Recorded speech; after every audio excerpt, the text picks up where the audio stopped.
The designer looks at the floor plan in front of him and turns pale. He immediately warns his friend not to buy this house, because on the second floor, there's a windowless kids' room, but the room has 2 doors, and there's even a bathroom built inside. This is clearly the layout of a solitary confinement cell. When Jack hears this deduction, he can't help but picture a child locked away inside that room. Not only that, the designer also points out the house has many hidden compartments, obviously meant for doing something sinister. But Jack isn't convinced. Was this really designed by someone specifically to hide bodies? Seeing the deadly serious look on the designer's face, Jack can't laugh anymore. But the truth behind the story is far more terrifying than anything he imagined. Our lead, Jack, is a video blogger who specializes in horror content. Lately his views have hit rock bottom, and he's desperate for a big new topic. His co-worker York is getting married, and he's got his eye on a second-hand house, a standalone 2-story home, only a year old, but priced absurdly cheap. Still, his wife absolutely refuses to buy it, and the reason is bizarre. Between the kitchen and the living room, there's a hidden space completely sealed off by a wall. She can't say exactly what's wrong. It just feels off somehow. York hands the blueprints to Jack for a second opinion. Jack catches the scent of great horror material, and immediately goes to consult his architect friend, Bud. Bud stares at the blueprints for a long time. His very first words are that he wouldn't recommend buying this house. In his eyes, everything about this place feels wrong. That sealed compartment is just the appetizer. The truly frightening part is on the second floor. A kid's room with no windows, 2 doors, and its own bathroom. Eating, drinking, everything can be handled inside. Lock the door, and the child has no way out. What kind of parents would build their child's room like a prison? Bud's theory is that the previous owner had an extreme need to control their child. This room was made to imprison the kid. Jack's professional instincts kick in, and his mind automatically conjures up an image of a child locked away in a dark room. He isn't scared off. Instead, it's like he's struck gold. A house this creepy, turned into a video, would definitely go viral. The next day, he stakes out the house, filming every inch inside and out. While shooting, he notices something strange. A woman is standing on the street corner, staring intently at this house. After he finishes filming and leaves, that woman is still frozen in the same spot. The real turning point comes late at night. During editing, Jack overlays the first floor and second floor blueprints, and a chill instantly shoots up his spine. That sealed-off compartment sits precisely, directly beneath the second floor kids' room. He rushes back to Bud's place that same night. After Bud sees it, he can't sit still either. If there's a hidden passage under the kids' room floor, the child could slip into the compartment without anyone knowing, and the other end of that compartment is right up against the wall of the first floor bathroom. Bud grabs a pen and paper and sketches out a diagram. Then he casually spins a scenario that makes your skin crawl. A family of 3 lives here. The couple invites a friend over for dinner. After the meal, the guest goes to take a shower. The wife heads upstairs and taps out a signal on the kids' room wall. The child, receiving the signal, crawls down through the passage into the compartment, feels their way to the bathroom wall, and strikes the defenseless guest. And then, the compartment connects to another passage leading straight to the garage. Load the body into the car, and before dawn, it's all cleaned away.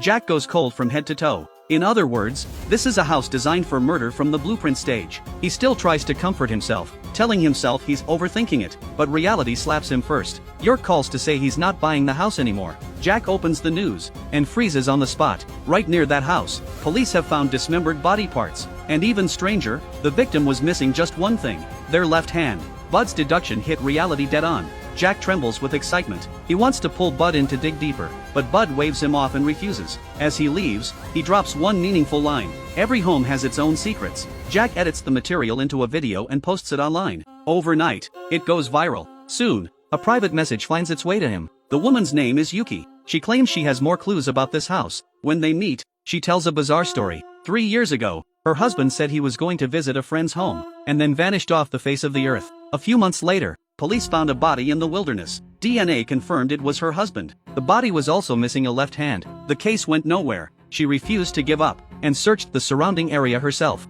And she really did track down a house. The moment she pulls out the blueprints, Jack's whole body breaks out in goosebumps. This house's layout is almost identical to the one in Tokyo. The same kid's room wrapped in layer after layer. The same strange, inexplicable spaces. The 3 of them quickly compare the 2, and a difference emerges. This house has no garage, but it has an extra triangular room with an interior window. This room blocks light from reaching the living room. It's obviously a wall that was added later. Even more disturbing, directly beneath the kids' room, there's a completely unused space. Bud can only think of one possibility: a basement. With no garage to move bodies, the corpses still need somewhere to go. This basement buried in the belly of the house is a body storage room the designer deliberately set aside. The same design logic: 2 murder houses, 2 dismemberment cases, both missing a left hand. This can no longer be explained away as coincidence. That night, Jack is organizing footage in his studio, when suddenly his computer screen starts flickering without warning. Then the entire room plunges into darkness. Jack's heart lurches, and he quickly grabs a flashlight to look around.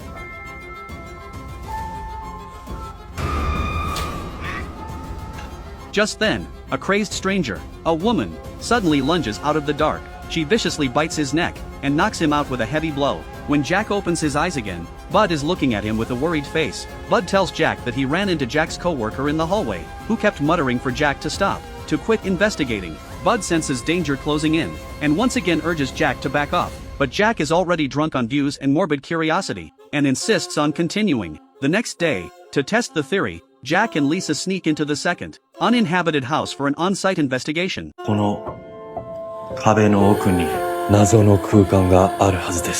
In the weak beam of the flashlight, they reach the second-floor kids' room. Jack is shocked to find the floor covered in scratch marks of varying depth, and even traces of blood left in the cracks. This proves a child once struggled here in agony. Jack follows the marks over to a cabinet in the corner, and forces it aside. Sure enough, beneath it is a pitch-black passage.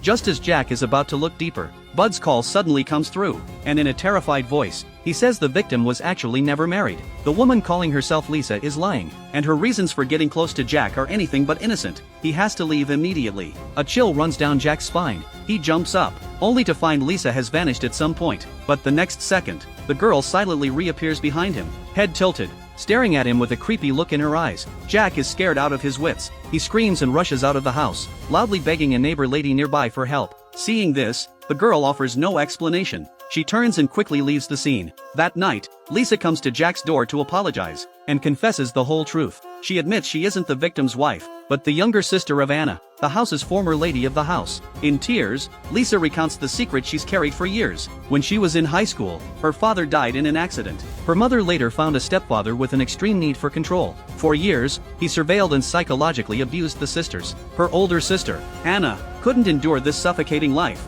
and chose to run away from home. For years, there was no word from her, until recently, when her sister suddenly reached out again, and the two sisters briefly reunited. At their reunion, Lisa learned her sister was already married with children, but before they could finish talking, a car horn suddenly blared in the distance. Anna's expression turned panicked. She hastily shoved a note into Lisa's hand and rushed off, and written on that note were the addresses of these two houses with their deadly hidden passages. Because she was on her own with no power, Lisa made up the lie, using Jack's help to search for her sister's whereabouts. Meanwhile, Jack learns from a neighbor of this house that after Anna's family moved away years ago, the neighbor once photographed a dark figure on the balcony at night.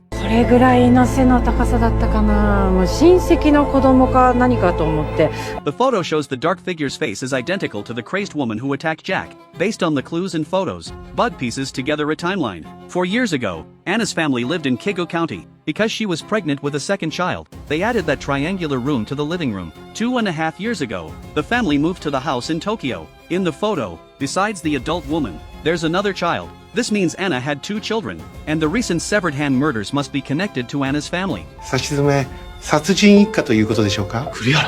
To get to the bottom of all this, they decide to travel to Lisa's hometown to investigate. But when they find Lisa's mother, the mother is evasive the entire time, always dodging the key questions. She even warns Lisa that her father's death back then was no accident, and digging further will only bring down disaster on them. Seeing she can't get any answers, the mother finally hands over a diary her father left behind. But the contents have been deliberately smeared and destroyed. No useful information can be made out of it. But at this point, Jack, chasing views and the truth, decides to personally travel to the remote ancestral home to investigate. Bud, however, having grown suspicious, turns back alone, returning to Lisa's mother's house. Ignoring her attempts to stop him, he forces his way inside. And in the end, in a hidden cabinet, he discovers a terrifying ritual mask and a large quantity of hallucinogenic drugs. It turns out the crazed woman who attacked Jack that night was Lisa's mother. Under Bud's interrogation, the mother finally reveals a family secret buried for over 100 years. Their family is called the Katajira, once a prominent, distinguished clan in the area. But in the Meiji era,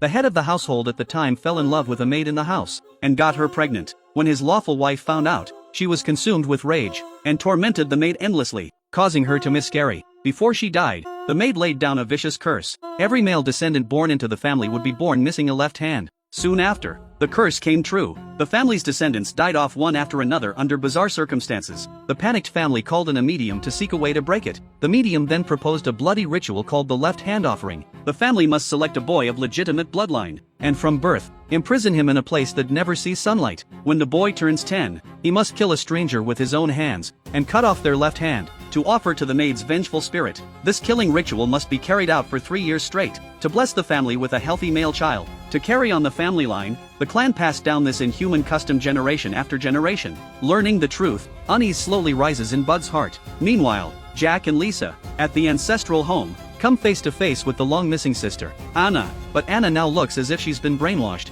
her face blank, showing no reaction to her sister's arrival. Also at the table are the family's ruling patriarch, and that stepfather with the extreme need for control. When Lisa questions her, Anna insists, without any emotion, that she's been living at the ancestral home all along, and the grandmother lets out a bone-chilling, eerie cackle. The two decide to stay for now and wait to see what happens. At this point, Bud also rushes over, and reunites with Jack and the others, telling them the truth about the family's curse and the sacrificial ritual. To save Anna and her children, they start searching the ancestral home for clues. Thanks to Bud's sharp instinct for architectural layouts, Jack discovers, behind the ancestral home's Buddhist altar, a secret passage leading underground. Following the dark, damp passage deeper and deeper, the sight before them stuns them. The stone cavern is piled with countless withered human hands the family has collected over the years. At the center of the altar sits the maid's memorial tablet, and beneath it are 2 hands from past offerings. But the third spot is still empty, meaning this year's offering hasn't been completed yet. Then, in a cage deep in the cave, they see a small boy wearing a mask.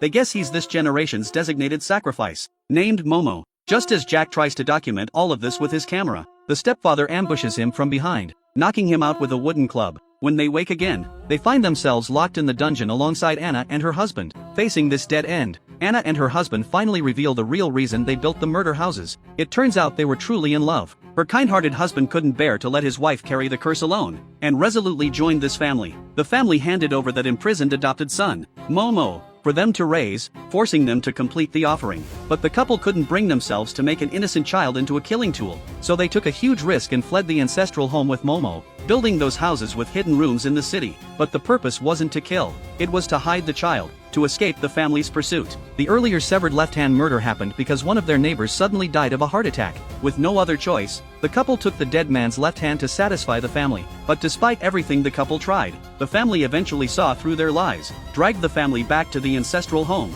and used drugs to control them. No sooner has she finished speaking than a group of masked family members storms into the dungeon, and drags everyone to the ritual site. Jack is unluckily chosen to be this year's sacrifice. Bud is also stabbed in the leg amid the chaos. The grandfather forcibly orders Momo to cut off Jack's left hand. Under the relentless pressure of the family, Momo is forced to pick up the axe and walk toward Jack. But Momo, raised with the love and care of Anna and her husband, still has goodness in her heart. In the end, she doesn't strike Jack. Instead, she swings the axe into the ground. The scene instantly descends into chaos. To cover everyone's escape, the husband stays behind to hold off the pursuers. As they flee, the crazed grandmother suddenly chases after them from behind, wielding a chainsaw. But luckily, her eyes are too old and dim, and she gets the chainsaw firmly jammed in a crack in the rock. The group manages to break free. Having barely escaped with their lives, they're blocked at the exit by the stepfather. He raises a gun and aims it at Jack, trying to complete the offering.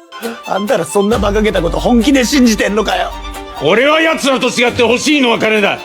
片渕の資産だよ。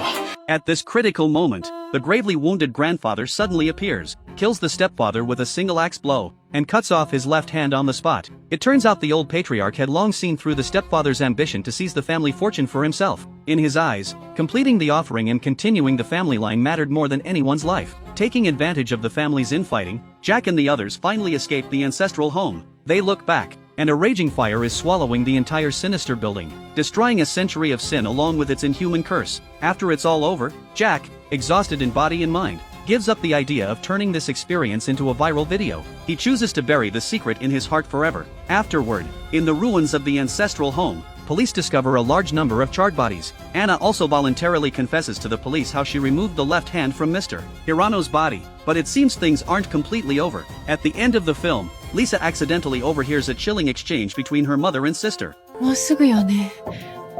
今年の左テクよ。お母さんがまた何とかしてあげるから。 Then the two turn their gaze toward a group of homeless men collecting supplies. This terrifies Lisa so much she doesn't even dare to breathe. Meanwhile, as Bud examines the floor plan of Jack's studio, he discovers, to his horror, that it too hides an extra wall. Jack pulls back a curtain, and finds the wall not only covered in mold, but the cracks crawling with insects. The two press against the wall and listen. And once again, an eerie scratching sound comes from inside. And with that, the film ends. Ghost House is, without a doubt, a truly representative work among Japanese horror films in recent years. It shows us that truly refined fear isn't about cheap jump scares. It's a kind of psychological intrusion that can seep into your real life, making you, in some sudden moment, feel a chill of dread toward the ordinary things you take for granted. After watching this film, you'll instinctively knock on the walls of your own home, take another look at your room's layout, and wonder what's really hidden behind certain things your family members say. That's it for this film. See you next time.